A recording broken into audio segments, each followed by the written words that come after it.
বিকেলে ভোরের ফুলের শুটিং ফ্লোরে পৌঁছে হয়মা নয় বৌমা দেখল বন্দ্যোপাধ্যায় বাড়িতে গান গাইছে নূপুর ছন্দা।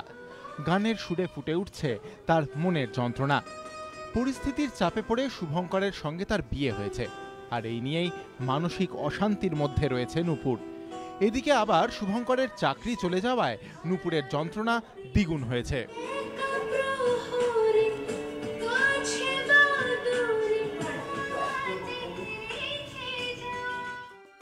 গানের দৃশ্যের শুটিং শেষ হতেই পাশের ফ্লোরে মুখোমুখি হলো নূপুর আর ময়না। শুরু হলো পরবর্তী দৃশ্যের শুটিং। ময়নার মা শ্যামা টেলিফোনে শাসাচ্ছে নূপুরকে। তার দাবি, ময়না আর শুভঙ্করের জীবন থেকে নূপুরকে সরে যেতে হবে।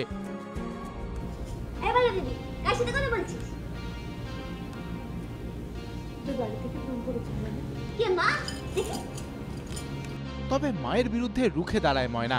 সে রয়েছে তার ভালো দিদির পাশেই। কি বলছো এসব? কি বলছিলে তুমি?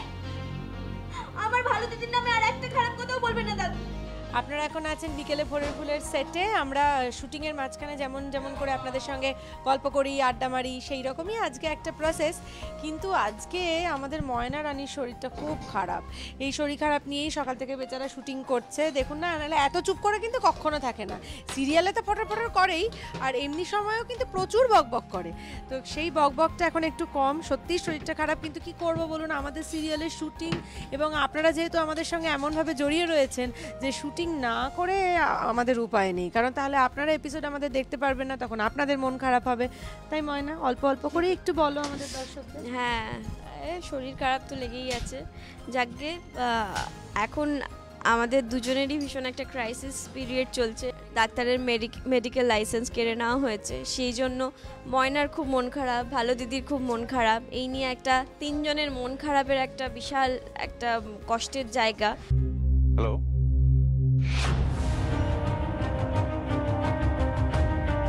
সে কি হয়েছে বাজে ডাক্তার? এখন যেহেতু আমাদের টেম্পারমেন্ট একদম বুঝতেই পারছেন যে একদম লো, একদম চলছি আমরা, সব কিছু হাত থেকে বেরিয়ে গেছে। ও আমাকে মানে না, এ আমাকে ভালোবাসে, সে তাকে ভালোবাসে না, এইসব চলছে উল্টোপাল্টা। তো তার মধ্যে দিয়েও আমরা একটা কোনো মতে স্ট্রাগল করে বেরিয়ে চলেছি। এবার নতুন নতুন জিনিস আসবে, যে জিনিসগুলো আগে আপনারা দেখেননি। আরও ভালো জিনিস হচ্ছে যে ময়না এখন ফুল দায়িত্ব নিয়ে নিয়েছে সব কিছু ঠিক করে দেবে। সেটা কি হবে সেটা নূপুর বলবে। ময়না তো সবসময় দায়িত্ব নেই, সুতরাং ময়না এত ছোট হলে কি হবে, ধানি লঙ্কা সাইজে ছোট, কিন্তু দায়িত্ব বুদ্ধি আমরা যতই মনে করি না কেন কম, তা কিন্তু নয়। যথেষ্ট ভিতরে ভিতরে ম্যাচিওর্ড এবং খুব ম্যাচিওর্ডলি হ্যান্ডেল করছে।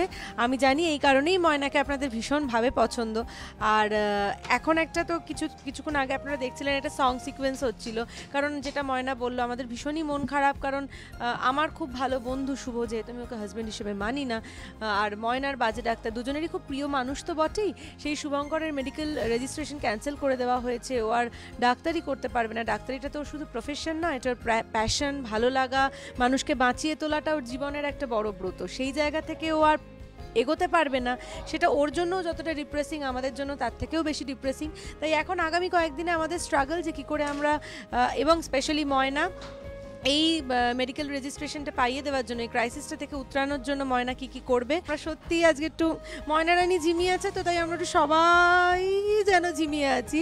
ময়না কিন্তু আমাদের গোটা ফ্লোরের একটা এনার্জি পিল, এটা কিন্তু সত্যি। এটা আজকে আমি আছি, গতকাল আমি ছিলাম না শুটিংয়ে, তবু আমাকে গতকাল না গত সপ্তাহে আমাকে সবাই বলেছে ময়না কথা বলছিল না, তাই ফ্লোরটাও কিরম চুপচাপ হয়েছিল।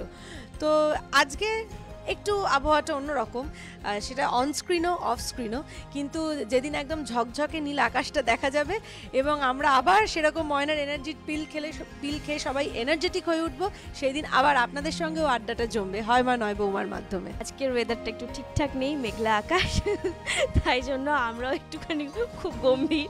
যাই হোক, বাট যতই গম্ভীর থাকি না কেন, কাজটা আমাদের মেন জিনিস, কাজ আমাদের করতেই হয়। তাই জন্য ভেবে লাভ নেই, বিকেলে ভোরের ফুল দেখতে থাকো। আর আমাদের এই অফ স্ক্রিন এই আড্ডাটা যদি দেখতে হয়, তাহলে দেখতে হবে হয় মা না বৌমা। আর শ্যামা কি বললো হয়মা নয় বৌমার মুখোমুখি হয়ে? আমার মেয়ের জীবনেও একটা আরেকজন সতীন এসে গেছে, যে শব্দটার সঙ্গে শ্যামারও জীবনের একটা মিল আছে। আর শ্যামা শুরু থেকেই আপনারা দেখেছেন যে শুরু থেকেই বলে এসেছে আমার জীবনে যা ঘটেছে আমার মেয়ের জীবনে যেন সেটা না ঘটে। কিন্তু ভগবানের খেলা অনুযায়ী বলুন আর যাই বলুন, আমার মেয়ের জীবনেও কিন্তু সেই একই জিনিস ঘটলো।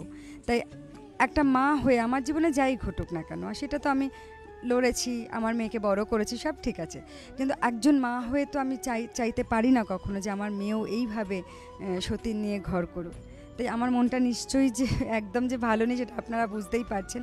আর আমার এখন একমাত্র একটাই কাজ, কিভাবে আমার মেয়ে আবার আমার জামাই শুভঙ্করের সাথে সুস্থভাবে সংসারটা করুক। আমি মা হিসেবে পজিটিভ ক্যারেক্টার করলেও যদি বলেন যে এই মুহূর্তে আমি দাঁড়িয়ে নেগেটিভ একটা কাজ করছি, তাহলে হয়তো তাই করছি, কারণ কোনো মাই চায় না তার মেয়ে এরকম সতীন নিয়ে সংসার করুক বা তার সংসারটা এভাবে ভেঙে চুরে নষ্ট হয়ে যাক।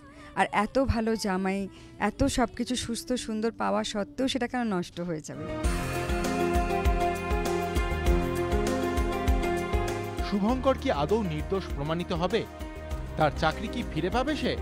একদিকে ময়না আর একদিকে নূপুর, এই দোলাচল থেকে কোন দিকে মোড় নেবে শুভঙ্করের জীবন জানা যাবে বিকেলে ভোরের ফুলের আগামী পর্বগুলিতে। মানস বসাক, এবিপি আনন্দ।